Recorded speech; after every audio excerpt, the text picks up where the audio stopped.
ನಾನು ಇವಾಗ rapid fire ಆಡಿಸ್ತೀನಿ. Fall in love with first sight ಆಗಿದೆಯಾ? ಇಡೀ ನಾ ಫಸ್ಟ್ ನಂಗೆ ಇಂಗ್ಲೀಷ್ ಬರಲ್ಲ ಅಂತ ಹೇಳಿ. ಓಕೆ, ನೋಡಿದ ತಕ್ಷಣ ಯಾರು ಟಕ್ ಅಂತ ಇಷ್ಟ ಆಗಿದಾರಾ?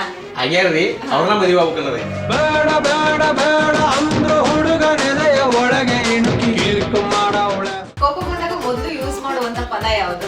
ಎಲ್ಲ ಬೀಟ್ ಟ್ಯೂ ಟ್ಯೂ ಟ್ಯೂ ಟ್ಯೂ ಟ್ಯೂ ಅಂತ ಬರ್ತಾರೆ. ನಾನು ಇವಾಗ ರ್ಯಾಪಿಡ್ ಫೈರ್ ಆಡಿಸ್ತೀನಿ. ಓಕೆನಾ? ಓ rapid fire. Fall in love with first sight ಆಗಿದೆಯಾ? ಇಡೀ ನಾ ಫಸ್ಟ್ ನಂಗೆ ಇಂಗ್ಲೀಷ್ ಬರಲ್ಲ ಅಂತ ಹೇಳಿ. ಓಕೆ, ನೋಡಿದ ತಕ್ಷಣ ಯಾರು ಟಕ್ ಅಂತ ಇಷ್ಟ ಆಗಿದಾರಾ? ಆಗ್ಯಾರ್ರಿ, ಅವ್ರನ್ನ ಮದುವೆ ಆಗ್ಬೇಕನ್ನೋದೈತಿ. ಯಾರು? ನೀವು ಏನಿದೆ ರ್ಯಾಪಿಡ್ ಫೈರ್? ಯಾರು? Next question. ಯಾರು ಅನ್ನೋದು ಕ್ವಶನ್ ಮಾರ್ಕ್ ಆಗ್ಯಾರ್ರಿ. ಮದುವೆ ಈಗ ನಿಮ್ಮನ್ನ ಕರ್ತೀನಿ ಬರ್ರಿ. ಓಕೆ, ಅವ್ರಿಗೆ ಹೇಳಿದ್ದೀರಾ? ಹೇಳಿನಿ, ಇನ್ನೂ ಒಪ್ಕೊಂಡಿಲ್ಲ. ನೋಡೋಣ್ರಿ ಇನ್ನೊಂದ್ 2 ವರ್ಷ. 2 ವರ್ಷ. ಅವರು ಆಕ್ಟಿಂಗ್ ಅಲ್ಲೇನಾ ಅವರೇನಾ? ಏನೋ ಮಾಡಾಕ್ತಾರ. ಓಕೆ, ಪಬ್ಲಿಕ್ ಪ್ಲೇಸ್ ಅಲ್ಲಿ ಕೋಪ ಬಂದು ಕಿರ್ಚ್ಕೊಂಡಿದೀಯಾ?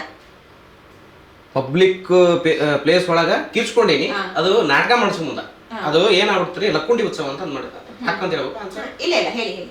ಲಕ್ಕುಂಡಿ ಉತ್ಸವ ಅಂತ ಒಂದು ದೊಡ್ಡ ಉತ್ಸವ ನಡೀತೈತ್ರಿ ನಮ್ ಗದಗಂತಲೇ. ಅಲ್ಲೇ ನಾಟಕ ಮಾಡಿಸಿದ್ವಿ, ದಾನ ಚಿಂತಾಮಣಿ ಅತ್ತಿ ಮಬ್ಬೆ ಅಂತಂದ ನಂದ ಡೈರೆಕ್ಷನ್. ಅವಾಗ ಮ್ಯೂಸಿಕ್ ಹಾಕ್ಬೇಕು. ಮ್ಯೂಸಿಕ್ ಅವ್ರು ಸೌಂಡ ಕೊಡವಲ್ಲ, ಮೈಕ್ ಆಗಿಲ್ಲ. ಹೋಗಿ ಕೇಳ್ ಮಾಡಾತಿರಿ, ಉಪ್ತಾಗತ್ತಿಲ್ಲ ಮತ್ತೆಲ್ಲ ಕೀರ್ಸ್ಕೊಂಡಿದ್ದ. ಅವ್ನ ಜನ ಎಲ್ಲ ನನ್ ನೋಡತ್ತಾರ ನಾಟಕ ನೋಡು. ಆ ತರದ್ದು ಒಂದು ಸಿಚುವೇಶನ್. ಅಂದ್ರೆ ಆಮೇಲೆ ನಾ ಕೋಪಿಷ್ಟ ಅಂದ್ರ ನೋಡಕ್ ಕೋಪಿಷ್ಟ ನಂಗೆ ಕಾಣ್ತೀನಿ. ನನ್ನಂತ ಒಳ್ಳೆ ಮನ್ಸು, ನನ್ನಂತ ಮೃದು ಮನ್ಸು, ನನ್ನ ಅರ್ಥ ಮಾಡ್ಕೊಂಡಾಗೆ ಗೊತ್ತು. ಆ ತರದ್ ಬಾಳ ಈ ನಾಟಕ ಮಾಡೋ ಮುಂದೆ ಹುಡುಗರಿಗೆಲ್ಲ ಮಾಡ್ತಿಲ್ಲ ಅಂತ ಒಂದೊಂದ್ಸರಿ ಎದುರಿಸಿದ್ರ ಆ ಹೆದರಿಕೆಯಿಂದ ಮಾಡೋದಂಥದ್ದು. ಮುಂದೆ ಹೇಳಿದ್ರೆ ನಮ್ಗ ಆಟ ಆಡ್ಸ್ಬಿಡ್ತಾವ ಹುಡುಗರು. ಆ ತರದ್ದು ಕೋಪ ಮಾಡ್ಕೊಂಡಿದ್ದು ಬಾಳ. ಓಕೆ, ಕೋಪ ಬಂದಾಗ ಮೊದಲು ಯೂಸ್ ಮಾಡುವಂತ ಪದ ಯಾವುದು? ಬಾಳ ಅದಾವ್ರಿ. ಯಾವ್ದು ಯಾವ್ದು? ಎಲ್ಲ ಬೀಪ್ ಟ್ಯೂ ಟ್ಯೂ ಟ್ಯೂ ಟ್ಯೂ ಟ್ಯೂ ಅಂತ ಬರ್ತಾವ. ನಮ್ ಕಡೆ ಫಸ್ಟ್ ಬರುವಂತ ಪದ ಯಾವ್ದು? ನೀನ ಹೇಳ್ತಿ ಹಂಗ ಈ ಬಸ್ ಒಳಗನ. ಶೂಟಿಂಗ್ ಸ್ಪಾಟ್ ಅಲ್ಲಿ ಜಗಳ ಆಗಿದೆಯಾ? ಜಗಳ ಇಲ್ರಿ ಅಂತದೇನಿಲ್ಲ. ಇಲ್ಲ ನಾ ಹೆಂಗ್ ಹೇಳ್ರಿ, ಈಗ ನೀವು ಬಂದ್ರಿ ನಿಮ್ ಜೋಡಿ ಹೆಂಗಿರ್ಬೇಕು ಅನ್ನೋದು ನಂಗೆ ಗೊತ್ತೈತಿ. ಮತ್ತೆ ಇನ್ನೊಬ್ರು ಬಂದ್ರೆ ಅವ್ರ ಜೋಡಿ ಹೆಂಗಿರ್ಬೇಕು ಅನ್ನೋದು ಗೊತ್ತೈತಿ. ಆಮೇಲೆ ನಮ್ದು ಏನಾಗುತ್ತಾ, ಪೇಮೆಂಟ್ ವಿಚಾರಕ್ಕೆ ಭಾಳ ತಲೆ ಕಿರಿಕಿರಿ ಆಗುತ್ತೆ. ದಯಮಾಡಿ ಏನೋ ನಮ್ದೊಂದು ಕಷ್ಟ ಇರ್ತೈತಿ ಮ್ಯಾನೇಜರ್ಸ್ಗಳಿಗೆ. ಆಮೇಲೆ ಹೇಳೋದೇನಂದ್ರ ನಮ್ಗೆ ಅಲ್ಲಿಂದ ರೊಕ್ಕ ಬಂದಿರ್ತೈತಿ, ಇವ್ರು ಯಾಕೆ ಕೊಡಂಗಿಲ್ಲ ಅನ್ನೋದ ನಂಗೆ ಗೊತ್ತಾಗಂಗಿಲ್ರಿ. ಅದೊಂದು ಬೇಜಾರು ಸಂಗೀತಿ. ಒಂದಿಷ್ಟು ಪಿಕ್ಚರ್ಗಳಿಂದ ರೊಕ್ಕನ ಬಂದಿಲ್ಲ, ಅದು ಬರಲ್ಲ ಅನ್ನೋದು ನಂಗೆ ಗೊತ್ತೈತಿ. ಹಂಗೆ ಮಾಡ್ಬಿಡ್ರಿಪ್ಪ, ನಮ್ಗೆ ಹೊಟ್ಟಿ ಪಾಡೈತಿ. ದಯಮಾಡಿ ಕೊಡೋದು ಏನಿರ್ತೈತಿ ಕೊಟ್ಟು ಬಿಡ್ರಿ, ಅದು ಎಷ್ಟೇ ಇರಲಿ. ಓಕೆ, ಯಾವ ಕಾರಣಕ್ಕೆ ಕೋಪ ಬೇಗ ಬಂದ್ಬಿಡತ್ತೆ? ಈಗ ಬರುತ್ತೆ ಯಾಕಂದ್ರೆ ನಾ ಹೇಳಿದ್ದ ಆಗ್ಲಿಲ್ಲ, ಅಲ್ಲಿ ಕೆಲಸ ಆಗ್ಲಿಲ್ಲ ಒಂದು ಕಾರಣಕ್ಕ. ಅದ ಒಂದು ಕಾರಣ, ಮತ್ತೆ ಕೋಪ ಜಾಸ್ತಿ ಅದಕ್ಕೆ ಬರ್ತದೆ. ಓಕೆ, ಈವನ್ ಯಾರು ಒಬ್ರು ಆರ್ಟಿಸ್ಟ್ ಅಂದ್ರೆ ಬಂದು ನಂಬರ್ ಬೇಗ ಕೇಳ್ತಾರೆ. ಸೊ ಯಾರು ಜಾಸ್ತಿ ತಲೆ ತಿಂತಾರೆ ಅಂತ ಬೇರೆ ನಂಬರ್ ಕೊಟ್ಟಿದ್ಯಾ ನಿಮ್ ಫ್ರೆಂಡ್ಸ್ ನಂಬರ್ನ? ನಾ ನಂಬರ್ ಯಾರಿಗೂ ಕೊಡಂಗ ಇಲ್ರಿ. ಏಕೆ? ಹೆಂಗ್ ಮಾಡ್ತಾರಂದ್ರಿ, ಕೊಡ್ತೀವಿ, ಅದು ಪ್ರೀತಿಯಿಂದ ಇಸ್ಕೊಂಡಿರ್ತಾರ, ಪ್ರೀತಿಯಿಂದ ಮಾಡಿರ್ತಾರ. ಮಿಸ್ಯೂಸ್ ಮಾಡ್ಕೊಳಕ್ ಚಲೋ ಮಾಡ್ತಾರ. ಅದು ಬೇರೆ ಬೇರೆ ರೀತಿ. ನಮ್ಮೂರಾಗ ಹಿಂಗೈತಿ, ನಮ್ಮೂರಾಗ ಅದೈತಿ, ಇದೈತಿ, ಅವ್ರ ಪ್ರೀತಿನ ತೋರಿಸ್ತಿರ್ತಾರ. ಒಂದೊಂದು ಟೈಮ್ನ ನಾವು ರಿಸೀವ್ ಮಾಡಕ್ಕಾಗಿರಲ್ಲ, ಒಂದೊಂದು ಟೈಮ್ನಾಗ ಆನ್ಸರ್ ಮಾಡಕ್ಕಾಗಿರಲ್ಲ. ಏನೇನು ಅವ್ರು ಏನೇನೋ ಕೇಳೋದು, ನಾವೇನೇನೋ ಹೇಳೋದು, ಆ ರೀತಿ ಆಗತ್ತನ್ನೋ ಕಾರಣಕ್ಕ ಈಗ ಪ್ರೀತಿಯಿಂದ ಇರ್ತೀವಿ. ಅಲ್ಲಿಂದ ಕೊಡ್ತಿರ್ತಾರೆ, ಅಲ್ಲಿಂದ ಚಂದ ನೋಡ್ಲಿ. ನಾವು ಇಲ್ಲಿಂದ ನಾವು ಚಂದಾಗ ನೋಡ್ತೀವಿ. ಫೋನ್ ಬಂದ್ಮೇಲೆ ನಾವು ಅವ್ರ ಜೋಡಿ ಒಂದಿಷ್ಟು ಸಂಬಂಧ ಕೆಡಿಸ್ಕೊಂಡು ಯಾಕೆ ಬೇಕನ್ನೋದು ನಿನ್ನೆ ಆಗೈತೆ ಹಂಗತೆ ಒಂದು. ಹೌದಾ? ಓಕೆ, ಉಮೇಶ್ ಬ್ಲೈಂಡ್ ಆಗಿ ಎಲ್ರು ನಂಬ್ತಾರೆ. ಎಲ್ರೂ ನಮ್ಮಂಗಿಲ್ಲ ಪಟಕ್ ಅಂತಂದು ನನಗನ್ಸತ್. ನನಗೊಂದು ಸೆನ್ಸ್ ಐತಿ, ಯಾರು ನಂಬಬೇಕು ಯಾರು ಬಿಡ್ಬೇಕು ಅಂದ್ರೆ ಒಂದಿಷ್ಟು ಅನುಭವಗಳಾಗ್ಯವು. ಆ ಕಾರಣಕ್ಕೆ ನನ್ನ ಹುಡುಗರು ಅಂತ ನನಗೆ ಒಂದಿಷ್ಟು ಜನ ಅದಾರ. ಹುಡುಗರು ಅಂದ್ರೆ ನನ್ನ ನಂಬಿದವರು, ನನ್ನ ನಂಬಿದ ಸ್ನೇಹಿತರು ಅಂತದಾರ. ಅದನ್ನು ಹೊರತುಪಡಿಸಿ ಆಚೆಗಡೆಯಿಂದ ಯಾರು ಒಬ್ರು ಬರ್ತಾರ ಅಂತಂದ್ರೆ ನೋಡ್ತೀವಿ, ಅಬ್ಸರ್ವ್ ಮಾಡ್ತೀವಿ ಫಸ್ಟ್ ಹೆಂಗಿದಾರ ಏನಿಲ್ಲ ಅಂತಂದು. ಈಗ ನಮ್ಮ ಟೀಮಿಗೆ ಜಾಯ್ನ್ ಆಗ್ಬೇಕು, ನಮ್ಮ ಹುಡುಗರು ನಮ್ಮ ಜೋಡಿ ಏನೋ ಮಿಂಗಲ್ ಆಗ್ಬೇಕು ಅನ್ನೋದು ಅವ್ರಿಗೆ ಇರ್ತೈತಿ. ಯಾವ ವಿಚಾರ ಇಟ್ಕೊಂಡ್ ಬಂದಿರ್ತಾರ ಅನ್ನೋದು ನನಗೆ ಗೊತ್ತಿರಲ್ಲ. ನೋಡ್ತೀವಿ, ಅಬ್ಸರ್ವ್ ಮಾಡ್ತೀವಿ, ಏನಿಲ್ಲ ಅಂತ. ಅಂತದ್ರಾಗ ನಮ್ಮ ಹುಡುಗರೆಲ್ಲ ಬಾರಿ ಸಣ್ಣ ಬರೀ ಕನ್ಸೋನಿ ಬಾಯಿ ಸೊನ್ಯಾಗ ಅರ್ಥ ಆಗ್ಬಿಡ್ತೈತಿ ಅವ್ರಿಗೆ. ಸುಮ್ಮನೆ ಅಪ್ಪಿ ಅಂತಂದ್ರೆ ಅರ್ಥ ಆಗ್ಬಿಡ್ತೈತಿ. ಅಷ್ಟು ಬಾಂಡಿಂಗ್ ಐತಿ ನಮ್ಗೆ. ಬ್ಲೈಂಡಾಗಿ ನಂಬಲ್ಲ, ವಿಚಾರ ಮಾಡ್ತೀವಿ, 2-3 ದಿವಸ ನೋಡ್ತೀವಿ. ನಂಬಕ್ಕ ನಂಬಾರ್ದು ಅನ್ನೋದು ನಾ ಆಮೇಲೆ ಡಿಸೈಡ್ ಮಾಡ್ತೀವಿ. ಹಾಗೆ ಓಕೆ, ಉಮೇಶ್ ಜಾಸ್ತಿ ಸುಳ್ಳು ಹೇಳ್ತಾರೆ. ಹಂಗಾರೆ ಇಷ್ಟೊತ್ತನ ಹೇಳಿದ್ದೆಲ್ಲ ಸುಳ್ಳು ನಮ್ಗೆ. ಇಲ್ಲ, ನಾನು ಕೇಳ್ತಾ ಇರೋದು. ಇಲ್ಲ, ಸುಳ್ಳು ಹೇಳಲ್ಲ. ಸುಳ್ಳು ಹೇಳೋದೇ ಇಲ್ಲ ಹೇಳ್ತೀನಿ. ಯಾವುದೇ ಕಾರಣಕ್ಕೂ. ಹೇಳ್ತೀನಿ, ಅದು ಮಸ್ಕಿರಿ ಮಾಡೋ ಮುಂದೆ ಹೇಳ್ತಿರ್ತೀನಿ ಅಷ್ಟ. ಅದನ್ನ ಹೊರತುಪಡಿಸಿ ಜಾಸ್ತಿ ಸತ್ಯ ಮಾತಾಡ್ತೀನಿ. ನನ್ಗೆ ಒಳಗೆ ಇಟ್ಕೊಂಡು ಕುಂದ್ರಕ ಆಗಂಗಿಲ್ಲ. ಏನ್ ಮಾತಾಡ್ಬೇಕು. ಈಗ ನೋಡ್ರಿ ಎಷ್ಟು ನನಗೊಂದು ಕೊರಗಾಗತೈತಿ ಮನಸ್ಸಿಗೆ. ಏನಂದ್ರ ನಮ್ಮ ಡೈರೆಕ್ಟರ್ಸ್ ಎಲ್ಲ ಹೇಳಿದ್ರು ಎಲ್ಲಿ ಹೇಳ್ಬೇಡ ಟೈಟ್ಲು ಗೀಟ್ಲು ಅಂತ ಹೇಳ್ಬಿಟ್ಟಿನಿ. ಅವ್ರು ಏನ್ ಮಾಡ್ತಾರ ಅನ್ನೋದು ತಲೆ ಹೊಡೆಯುತ್ತೆ. ಅಂದ್ರ ನಾನು ಒಟ್ಟ ಇಟ್ಕೊಳಲ್ರಿ ಮನಸ್ಸಿಗೆ. ಒಟ್ಟ ನಮ್ಮ ಹುಡುಗರು ಅದು ಹೇಳಿದಾನ ಸಮಾಧಾನ ನನಗೆ. ಇವನ್ ಏನೇ ಇರಲಿ ಪ್ರತಿಯೊಂದು ನಮ್ಮ ಹುಡುಗರು ಮುಂದೆ ಹೇಳ್ಕೊಂಡಿರ್ತಿಲ್ಲ. ನಮ್ಮ ಅವ್ಗೆ ಫೋನ್ ಮಾಡಿ ಮಾತಾಡ್ತೀನಿ ನಾನು, ಹಿಂಗೆ ಆತಿ ಹಿಂಗಿಲ್ಲ ಅಂತ. ಅಲ್ಲಿವರೆಗೂ ನನಗೆ ಸಮಾಧಾನ ಆಗಲ್ಲ. ಸುಳ್ಳು ಹೇಳ್ತೀನಿ, ಅಂದ್ರ ಅದು ಅವಶ್ಯಕತೆ ಇತ್ತು, ಹೇಳಬೇಕಾಗಿತ್ತು, ಅನಿವಾರ್ಯ ಇತ್ತು ಅಂತಂದ್ರೆ ಮಾತ್ರ ಹೇಳ್ತೀನಿ. ಅದನ್ನ ಹೊರತುಪಡಿಸಿ ಇಲ್ಲ. ಯಾಕೆ ಬೇಕ್ರಿ?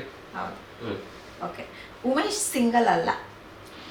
ಸಿಂಗಲ್ ಎಷ್ಟು ವರ್ಷದಿಂದ? ಹುಡ್ತಾಗಿದ್ದಾನೆ ಸಿಂಗಲ್ ಅದೇ ನಾನು.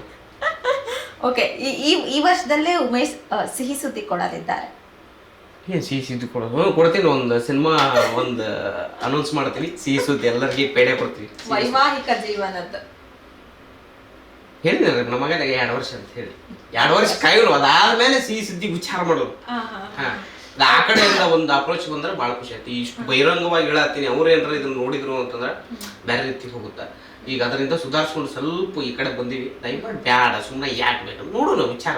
ಅವ್ರು ಒಂದಿಷ್ಟು ಏನೋ ಉದ್ದೇಶ ಅದು ಆಗಲಿ. ಅದಾದ ನಂತರ ನಮ್ಮ ಒಂದಿಷ್ಟು ಆಗಲಿ. ಅವಾಗ ಯಾರ ಹಣೆ ಬರ್ದಾಗ ಏನಿರುತ್ತೋ ಹೇಳಕ್ಕೆ ಅದಾಗಲಿ. ಭರ್ಜರಿ ಬ್ಯಾಚುಲರ್ಸ್ ಕಾಮಿಡಿ ಕಿಲಾಡಿಗಳ? ಕಾಮಿಡಿ ಕಿಲಾಡಿಗಳು.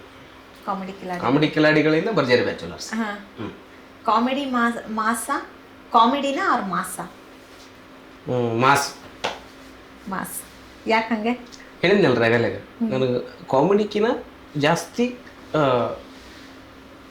ಒಲವು ಈ ಮಾಸು ಈ ಥರದ್ದು ತೆಗಿಬೇಕು, ಈ ಥರದ್ದು ಒಂದಿಷ್ಟು ನಾನು ಪ್ರೂವ್ ಮಾಡ್ಕೋಬೇಕು ಅನ್ನೋದು ಒಂದು ಐತಿ.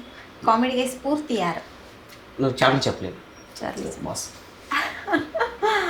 ಓಕೆ, ಇದೀಗ ಮೊನ್ನೆ ಅಷ್ಟೇ ಹೆಬ್ಬುಲಿ ಕಟ್ ಅನ್ನುವಂತಹ ಸಿನಿಮಾ ಕೂಡ ಬಂದಿದೆ, ನಿಮ್ಮ ತಮ್ಮಂದೆ ಅಂತ ಕೇಳ್ಪಟ್ಟೆ. ಸೊ ಆ ಸಿನಿಮಾದ ಬಗ್ಗೆ ಹೇಳೋದಾದ್ರೆ?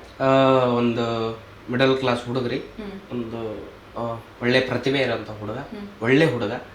ಆ ಹುಡುಗ ಒಂದು ಪ್ರಯತ್ನಕ್ಕಷ್ಟು ಒಂದು ಪ್ರಯತ್ನ ಪಟ್ಟು ಒಂದಿಷ್ಟು ಕಡೆ ಸಂಸ್ಥೆ ಒಳಗೆ ಕಲಿತು ಏನೇನೋ ಸ್ಟ್ರಗಲ್ ಮಾಡಿ ಅನ್ನೋರ ಕೈಲಿ ಅನಿಸ್ಕೊಂಡು ಬೈಯೋರ ಕೈಲಿ ಬಯಸ್ಕೊಂಡು ಈಗ ಒಂದು ದೊಡ್ಡ ಪರದೆ ಮೇಲೆ ಒಂದು ದೇವ್ರು ಒಳ್ಳೆ ಅವಕಾಶ ಕೊಟ್ಟಾನ. ಹೆಬ್ಬುಲಿ ಕಟ್ಟು ಎಲ್ಲ ಕಡೆ ರಿಲೀಸ್ ಆಗೈತಿ. ದಯಮಾಡಿ ಎಲ್ಲರೂ ಸಿನಿಮಾನ ಥಿಯೇಟ್ರಿಗೆ ಹೋಗಿ ನೋಡ್ರಿ. ಒಂದು ಹೊಸ ಪ್ರತಿಭೆಗಳಿಗೆ ಒಂದಿಷ್ಟು ಅವಕಾಶಗಳನ್ನು ಮಾಡಿಕೊಡ್ರಿ. ಹೆಬ್ಬುಲಿ ಕಟ್ ಆದ ನಂತರ ನೆಕ್ಸ್ಟ್ ಅವ್ರನ್ನ ಇಟ್ಕೊಂಡು ನಾವೊಂದು ಕತೆ ಬರತ್ತೀವಿ ನಮ್ಮ ಟೀಮ್ ಎಲ್ಲರೂ ಸೇರಿಕೊಂಡು. ಅದು ಡಿಫ್ರೆಂಟ್ ಹೊಸ ಒಂದು ಶೇಡ್ನೊಳಗೆ ಇರ್ತೈತಿ, ಪೂರ್ತಿ ಉತ್ತರ ಕರ್ನಾಟಕ. ಆಮೇಲೆ ಇನ್ನೊಂದು ಹೇಳಕ್ಕೆ ಇಷ್ಟಪಡ್ತೀನಿ, ಇನ್ನೊಂದು 2 ವರ್ಷದಾಗ ಒಂದು ಉತ್ತರ ಕರ್ನಾಟಕ ಸಿನಿಮಾ ಅಂದ್ರೆ ಅನ್ಬೇಕು. ಆ ಲೆಕ್ಕಕ್ಕೆ ಒಂದು ಟೀಮ್ ಬರತೈತಿ. ನೋಡ್ರಿ, ಕಾದ್ ನೋಡ್ರಿ.